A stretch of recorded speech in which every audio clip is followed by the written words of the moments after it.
Hello everyone, Ace here, and today we are back with another Ace Impressions, this time having a look at the Twisted and Twilight DLC for Total War Warhammer 2. This just came out earlier today, although it'll likely be the day after the DLC came out by the time you're watching this video. I've been spending some time playing this, of course, to give it a try and get my first impressions underway, and that meant, of course, testing out the two, and actually in this case, three new factions. Would I mean two or three? Well, if you bought this DLC on its own, you get Throt the Unclean from Clan Moulder of the Skaven, as well as the Sisters of Twilight from the Wood Elves. However, if you also happen to have the Realm of the Wood Elves DLC, you also get a Drika as well. So this DLC for $10 basically lets you get to try out the Wood Elves if you want, along with some new units for them, as well as some new units for the Skaven, as well as improving the Wood Elf campaign, in my opinion, and quite considerably, I might add. Now, before I go, I think it is, of course, a good idea to tell you what these various factions are all about. Throt is, of course, about mutating his various units, giving them some specialized abilities, as well as, of course, working with abominations and monsters of various sorts. As far as the Sisters of Twilight, their speciality, in my opinion, has got to be ranged units, and in particular Hawk Riders. These things are absolutely effective under in their armies, because they get the Volley here ability, Volley of Kurnos, I think it is, which essentially can allow you to delete entire enemy units. If you if you use it, say, twice on an enemy unit, it's pretty much dead. And Drika herself specializes in tree spirits as well as special beast units of various sorts from the forest. So she has an interesting lineup as far as Wood Elves are concerned, because a lot of her units are reskins, admittedly, but they're reskins from other factions, and are units that are otherwise not available to the Wood Elves. So it's a nice little change of pace, in my opinion. So the big question, of course, is whether or not this $10 DLC is worth your time. And if you have already sunk a considerable amount of money into Total Warhammer, as in you've bought the DLCs and both of the games and the DLCs, and yeah, go ahead, because this does, in my opinion, vastly improve the Wood Elves. The new unit lineup includes some very effective cavalry type units, which they have, of course, been needing in the multiplayer, if I understand correctly, to compete with factions such as Bretonnia, which this gives them a fighting chance to better do. As far as the Skaven, the improvements, well, it's not as necessary for the Skaven, in my opinion, as it is for the Wood Elves. But if you do play Skaven, then I will say that Throt does have a good campaign, in my opinion. Anyways, let's go ahead and actually jump into one of my campaigns. Hopefully I can get a battle fairly shortly on to show you the sort of things you can expect, because I do think it is necessary to show the Wood Elf rework. Now, the rework itself is available. Even if you didn't buy this DLC, you will still get the rework so long as you had the Realms of the Wood Elves DLC from Warhammer 1. Now, the other question I think I should mention is, if you don't own the Realm of the Wood Elves DLC, is this a good way to get into them? And I'm going to say, sure, for what it's worth. I do think it is interesting I do think it's important to note that the Sisters of Twilight do not really specialize. Like I said, they specialize in ranged units, which the Wood Elves are known for having in abundance and in high quality, I might add. But they don't have too many advantages for tree spirits or other things. So while you will have those available to you, you really prefer in this campaign to use Hawk Riders and things like that. And I'll show you why once I get this turnover.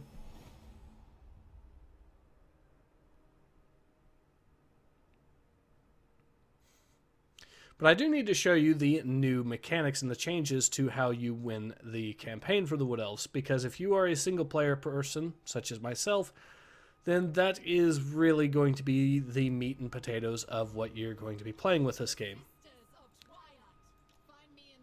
And let's see. So this this woods here is perfect for giving you a demonstration of how it works. Basically, you have to grow the forest by claiming surrounding areas or making sure the areas are allied to you. And this is a pretty good example because I have allies here, here, and here, and that's all help grow the forest.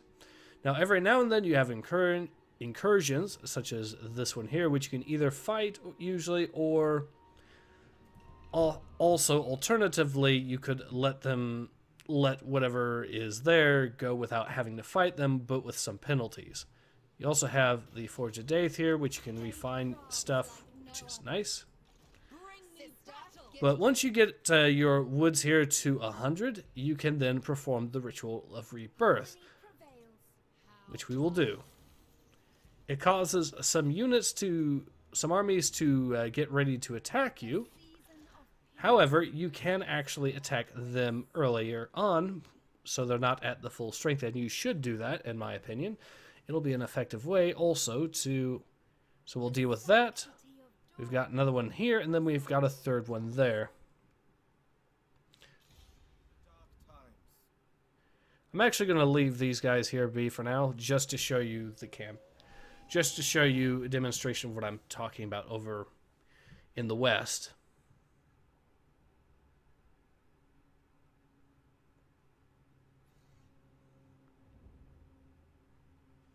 But the way it used to work, though, and the reason I've been talking about this rework and why it's so important, the way it used to work is that you used to... Strike fear into the hearts of your enemies, mighty Lord. Alright, we'll go ahead and... Yeah, alright, so the way it used to work was you would collect amber from conquering nearby areas and keep conquering more and more territory or forging alliances. And you would need that amber for your research, you would need it for certain types of units, you would need it for certain types of buildings, if I remember correctly, and you would need it for upgrading the oak that you needed to improve in the first place. Which, by the way, the latter of which was necessary for beating the game. Let's go ahead and actually see what we can find over here. So, a Skaven army... Not a very powerful Skaven army either. They have some missile units. They have Night Runners. A lot of Night Runners. As well as some Globadiers. And Slingers and things like that. But I think we can actually... Well, it says we can take them, so let's go ahead and give it a shot. And it does give me a good opportunity to show you how the volley system works on the Hawk Riders. So it looks like in this case it's going to be a proper ambush, so we even get some pretty favorable positioning as well.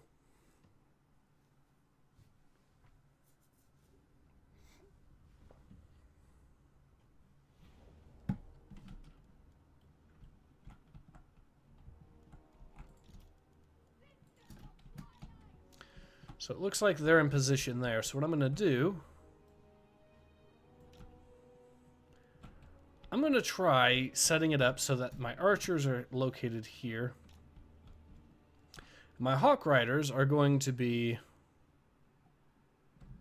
flanking them, attacking them from behind.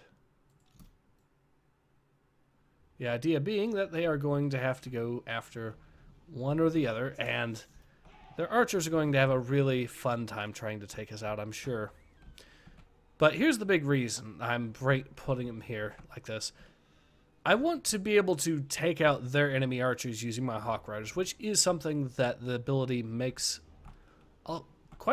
these things quite capable of actually doing. And without their ranged units, they're going to have a tough time picking them off.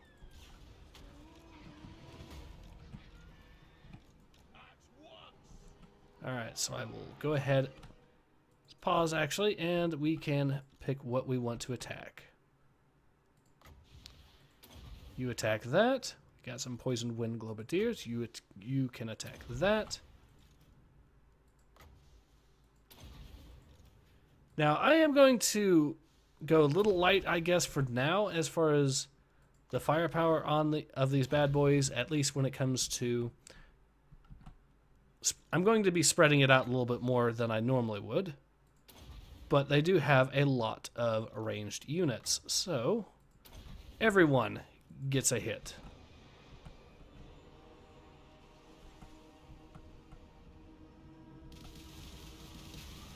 Oh!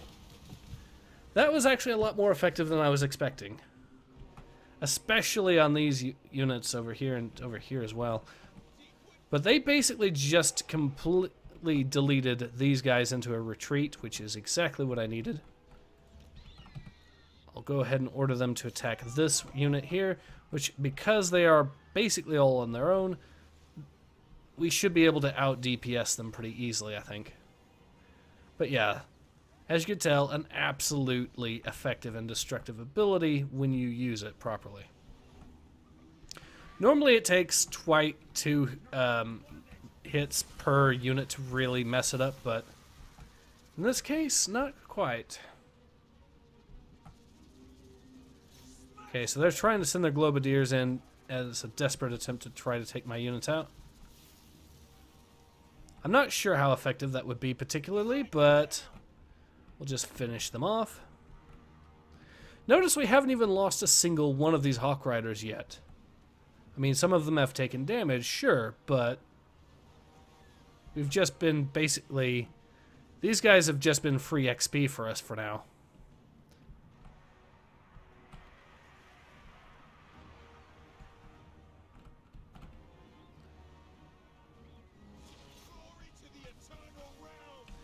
So yeah, and already an easy fight, and it's getting even hilariously easier. They did do a lot of damage to this guy here, but that's fine. We'll just attack the Night Runners and...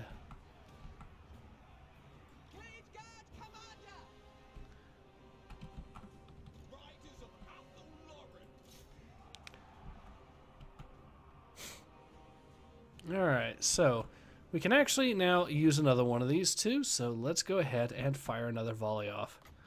The insanity will continue. I mean, that's a little bit going to be a little bit overkill because I'm pretty sure some of these units are not going to be that much of a threat to us, but let's go ahead and see which ones fire.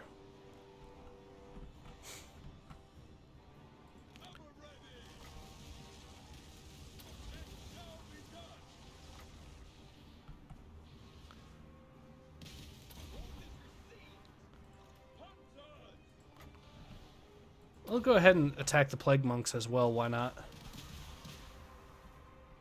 Ooh, Warp Grinders. Let's go ahead and attack those.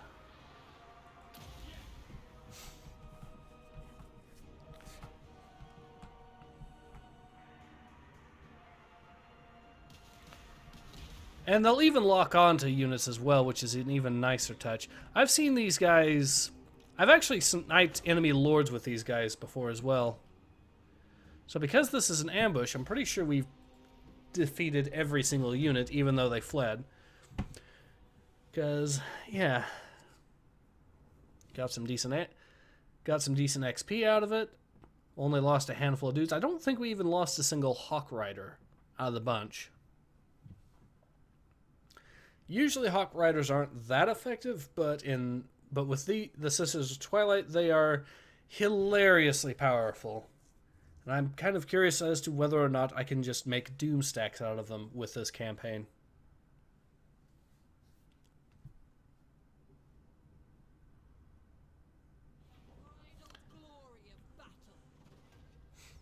Yep, not a single Hawk Rider down. Harmony must be imposed. Okay, it looks like the Skaven are still out there. But we dealt with them pretty well already, I think. Alright, so what do I want to upgrade?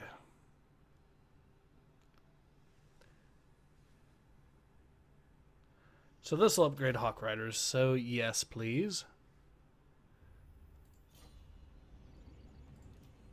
But yeah, as I've said, if you get that, then you're... Go ahead and get that.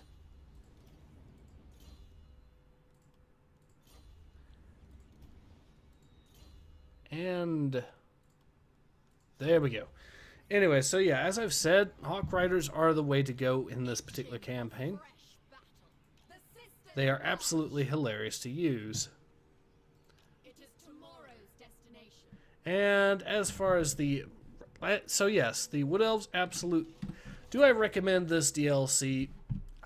Well, if you already play the Wood Elves, then I would have to say yes, in my opinion, because you do get units that really do come in handy. Some new cavalry type units, like I said, that will come in handy in multiplayer and in single player. If you don't already own it, then this could be an interesting introduction, I suppose, but... Well, here's the thing. It's kind of difficult to try to talk about whether or not you should buy this DLC or not, because I get it. $10 for a DLC is not necessarily cheap, especially given the way that DLC is handled with the Total War Warhammer franchise. I absolutely get that. But I'm assuming that if you are watching this video, then chances are you already are invested at least somewhat in the game, and you are considering whether or not this is worth your time. And if you are already invested and have already dropped the money, then yeah, sure, go ahead. If you're new to it, then are not sure on whether or not you want to play the Wood Elves, that would be the... I suppose that would be the make or break time for you. I will say that this does improve the Wood Elves considerably, and it is... And these improvements are basically what they needed, in my opinion. So yeah, this has been my ace impressions of the the Twisted and the Twilight DLC for Total War Warhammer 2. And I'll go ahead and exit out of here.